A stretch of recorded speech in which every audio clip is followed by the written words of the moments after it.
Почитувани сограѓани, во овие денови на искушенија, кога сме свртени кон своите најблиски, нашата држава направи клучен чекор кон остварување на стратешката цел за влез во Европската Унија. Лидерите на земјите членки потврдија дека треба да ги почнеме преговорите со Унијата. Европската комисија ќе пристапи кон дефинирање на преговарачката рамка, а првата меѓувладина конференција ќе се случи во најскоро можно време. Драги сограѓани, овој момент го чекавме повеќе од 15 години. Одлуката е јасна и без дополнителни услови. Таа е потврда за спроведување на неопходните реформи, но и за значајните компромиси што ги направивме во духот на европските вредности. Во престојниот период не очекува макотрпна работа. Ќе мораме да направиме длабока трансформација на нашето општество и да ги постигнеме стандардите потребни за членство.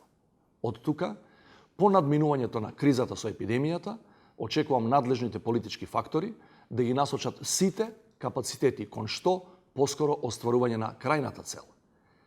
Во оваа прилика сакам да им честитам на сите кои изминатите години работеа на нашата европска иднина, на повеќе генерации политичари, на стручните лица во администрацијата, на граѓанскиот сектор за јавните дебати за важни прашања и за постојаниот мониторинг на работата на институциите, но пред се на граѓаните за постојаната висока поддршка за нашето членство во Европската Унија. Денес упатив и писма на благодарност до лидерите на земјите членки на Европската Унија за искрената поддршка во континуитет.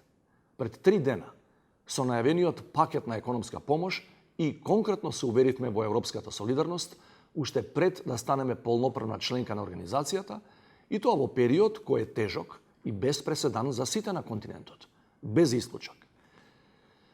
Почитувани, дозволете ми да го одбележам и чинот на нашето формално зачленување во НАТО алијансата, кој ќе се случи денес во 11:30 часот според американско време во главниот град на САД.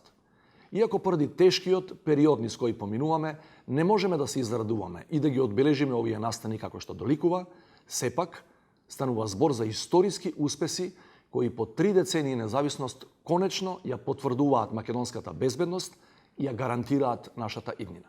Нека ни е честито на сите. Заслуживме.